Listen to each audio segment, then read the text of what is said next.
We all make mistakes.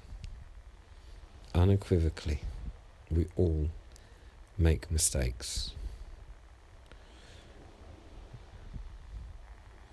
And we all know what it is to unintentionally hurt someone, or at least for other people to be experienced, or to have the experience of hurt resulting from our movements through this world. We can't but help it. So we could really let ourselves and each other off the hook.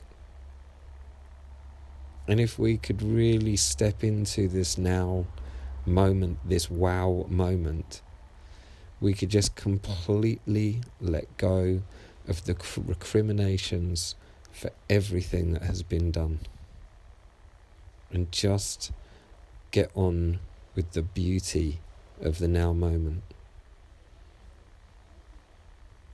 To really disappear into the wow. To feel free again, liberated from all the chains of the past. It seems to me the only way that we will be free is to unilaterally let go, for everyone to let go of our guilt and of our recriminations, to talk about it, to spend the time talking about what's happened to us, what we've been through. Human beings, I don't believe, were meant to live this way. Whether it was just a natural product of developing civilizations and human nature, or whether it was by trickery, or goodness only knows what forces are at play in this world. I mean, who dares to try and put it into words how this mystery works? Who really knows the skinny?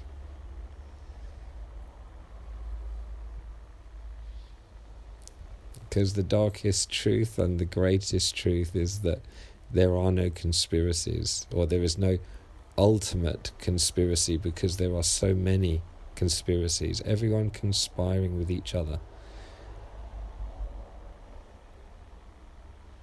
Because everyone's wondering if others are conspiring against them, and so no conspirator can ever enjoy their conspiracy.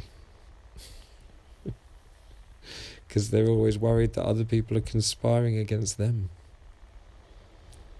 So I'm sure that the richest amongst us are probably those suffering the most, ironically. And I have to say that I've met very few people with money and no sorrow. I mean, we've all got our sorrow.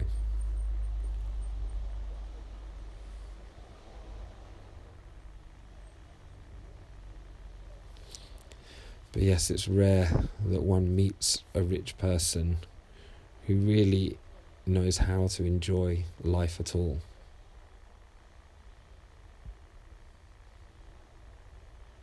But there's not many people who know how to enjoy life.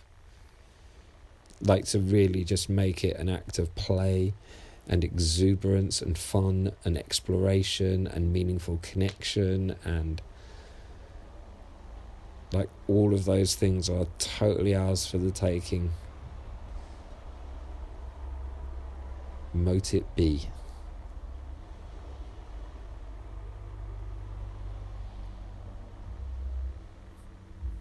I know it's very scary for some people to consider living in a world with no rules. Like, who would enforce the enforcers? Who would watch the watchers as they're watching others? As the security check in on the security to check in on the security of the security. It just goes on and on incessantly. There's no end to it until we just give up watching and start playing.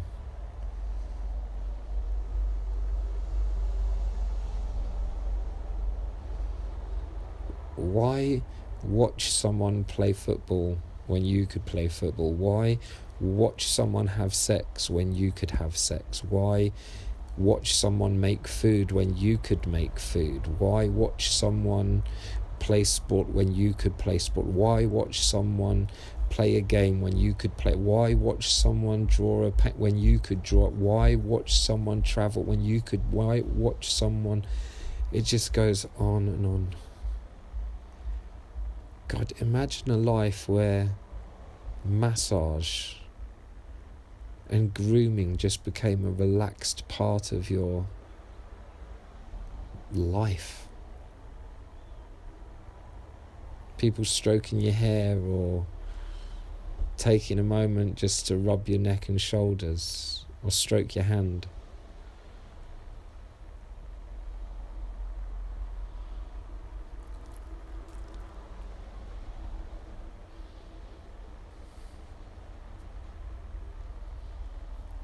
It's funny, I haven't spoken about being celibate for 3 months so far.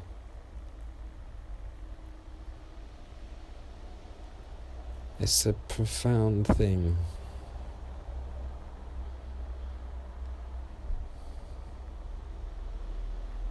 It's another form of fasting, I've realised. Like all the things that we do in this world, they're accentuated and emphasized and even more appreciated if we counterbalance them with times of not doing. Like if we eat the same breakfast every day, it quickly becomes mundane and invisible to us and automatic, or at least it easily does become.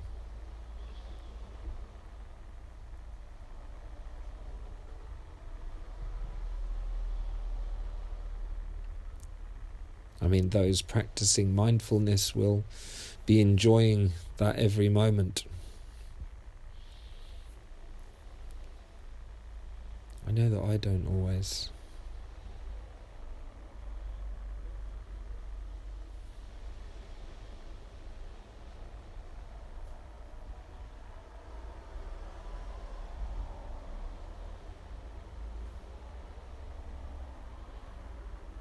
It seems so pressing that we come into the now and into the wow of life. And yet, I don't feel, even though I use the word that it's pressing, I don't feel any pressure. Like pressure would push away from it. It's an invitation.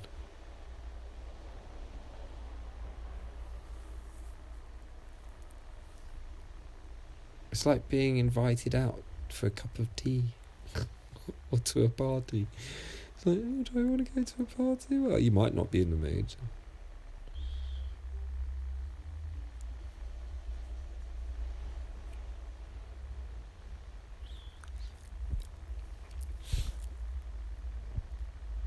People are so creative at heart. When I ask the question, what would be your calling, what would call to you, not this thing, but what calls to you and what will call to you in each and every moment, what is the thing that you're going to keep getting drawn back to? And it doesn't even have to be something you keep getting drawn back to. It's just what's calling you, how to be more and more in the moment. Think of someone. Call them, think of someone, see them, notice dirt, clean it, notice mess, tidy it, notice things that are broken, repair them, notice sadness, cuddle it, notice laughter, enjoy it, notice, there's so much that when we notice it, if we respond immediately, so much happens in the course of a day living that way. It's crazy how much we would get done without even telling ourselves that there's lots to do.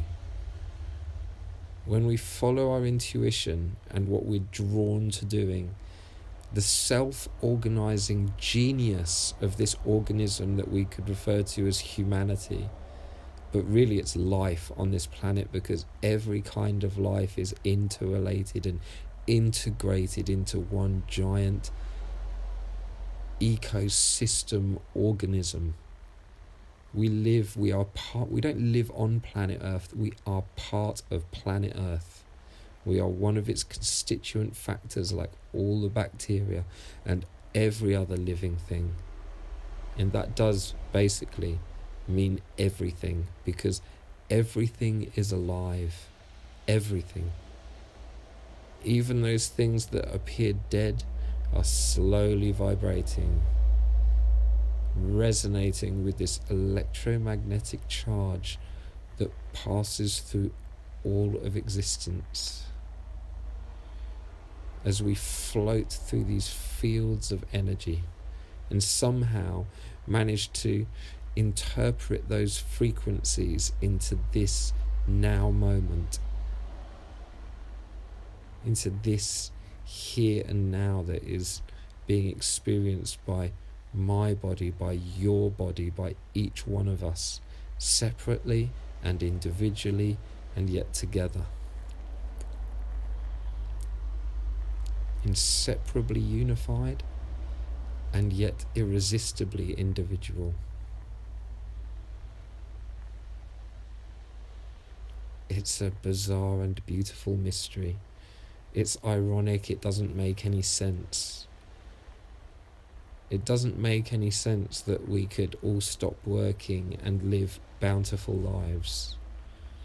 But some people are drawn to creating and making, and I love to build things. I love to make things. I love to sing. I love to write. I love to... Oh my God, there's just never enough time in a day. There's never enough days in a year. Like, if I have anything to share, I pray that it's that. This like boundless enthusiasm to play with whatever my body can bring me, whatever I encounter. I pray that it's infectious. I don't know who I pray to or what that word really truly means, but I suppose as I say it, it means subconsciously guide myself to a reality where that is happening.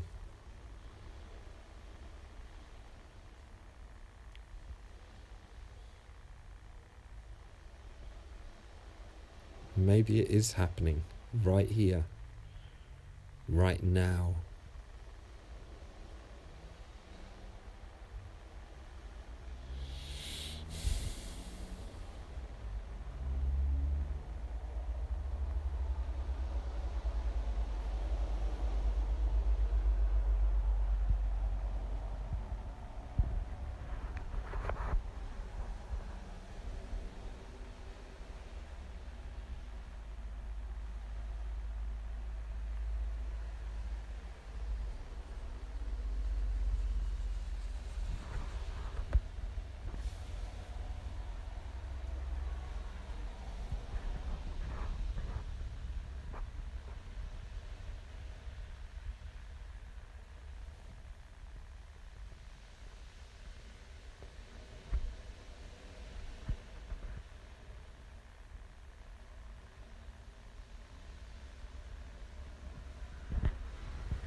I notice how having a thought takes me out of that now moment, or at least from the sensual moment, and it takes me into this abstract place which just exists in my mind.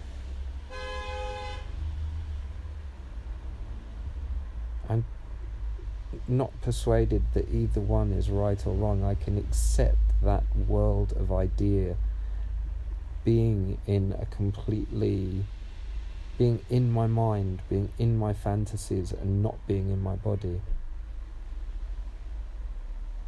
Surely that's a birthright that we can all enjoy.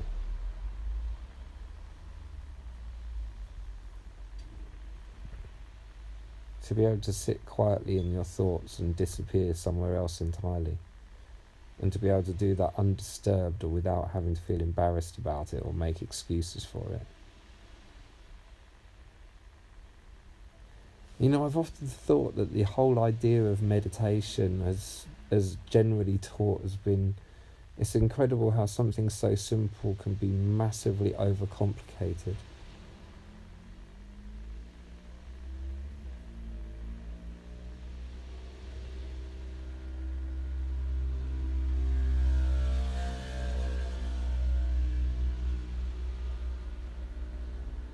It really is as simple as stopping and listening.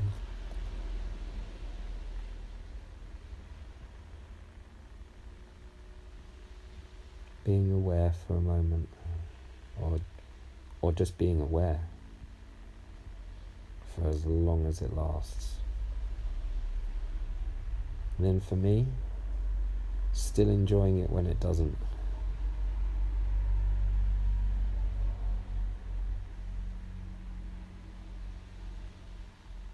When I fall out of that delicious now into a different kind of illusionary wow, as my mind voyages to different places and possibilities and eventualities and potential consequences and thoughts and ideas and melodies and projects and words and poems and jokes, and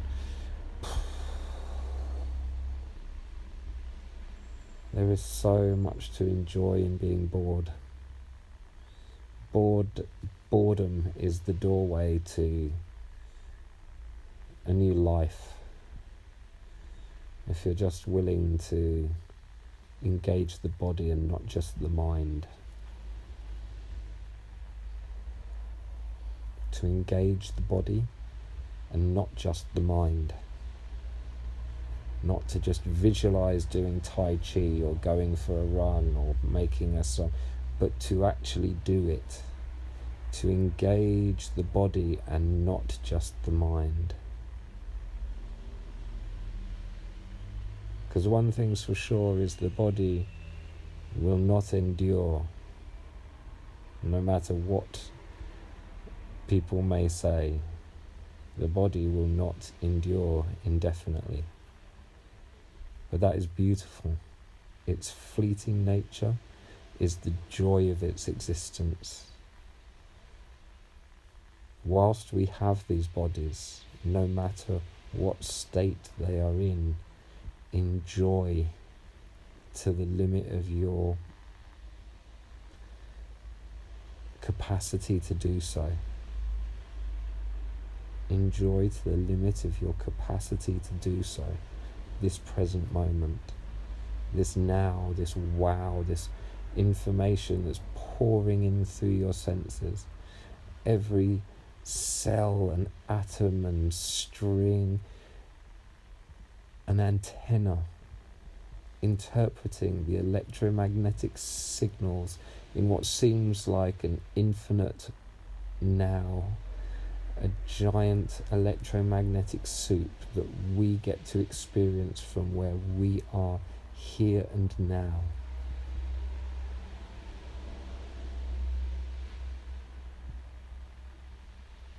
Each one experiencing its own unique perspective of reality, not one being more significant, more important than another.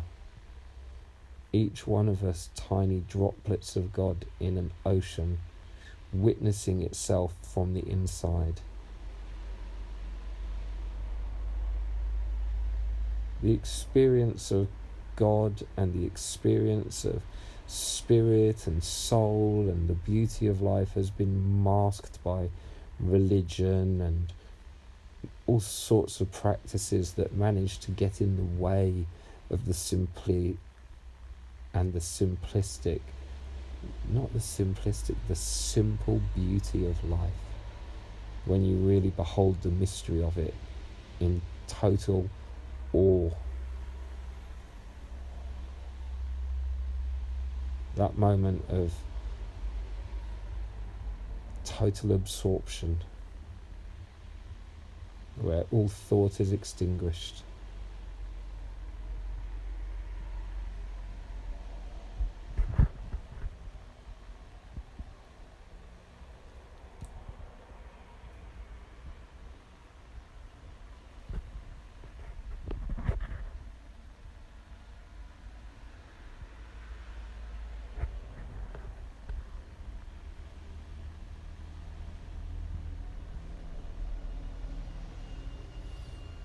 If you have listened,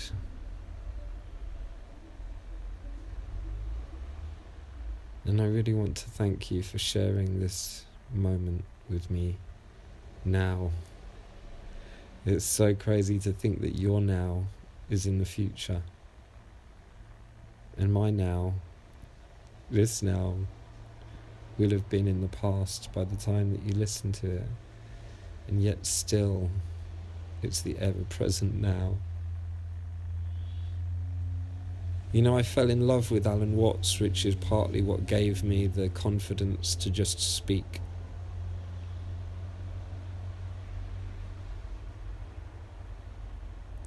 And it's crazy to think that everything that I heard of him was recorded after I was born. Sorry, what am I saying? Was recorded before I was born. If I'm not mistaken, he died around 74, but I may have that wrong. But at least if we say all of the recordings were made before I was even conscious that I was alive. And yet I've been able to enjoy those now moments with him long after his death. And we are all going to die. So let's enjoy this now moment now.